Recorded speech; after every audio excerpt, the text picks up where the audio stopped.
ఆ సంగతి నాకు తెలియచేయక మరుగు చేశాను. అంటే ఏంటి ఆ సంగతి అంటే, ఆ బిడ్డ చనిపోయిన సంగతి దేవుడు ఆయన మరుగు చేశాడు. ఎందుకు మరుగు చేశాడంటే ఆ బిడ్డ చనిపోలేదు కాబట్టి. The thing that you thought it is dead, it is not dead. The thing that you thought it's over, it is not over. Me situation ఇంకా ఎండ్ అయిపోలేదు, ఇంకా ఫినిష్ చేయాల్సింది ఇంకా చాలా ఉంది. I speak to somebody that your end is not yet. There is still some unfinished business and you shall fulfill it in the name of Jesus. చూడండి, ఆ unfinished business ని నాశనం చేసుకునేది ఎవరంటే మీరే. If you keep parroting it to every gas, you will kill your destiny by yourself. Most people are committing a spiritual suicide of the destiny. చాలా మంది ఆత్మ సంబంధమైన ఆత్మహత్య చేసుకుంటున్నారు. వారి గమ్యమును గురించిన ఆత్మహత్య.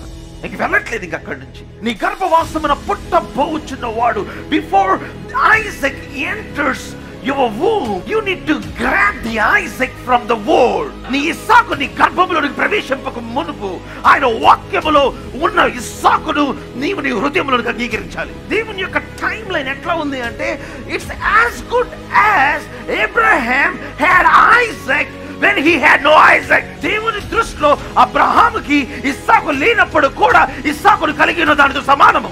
ఈ రోజు నీ దగ్గర లేదు కనుక అది నీ జీవితంలో లేదని అర్థం కాదు. The timeline of God.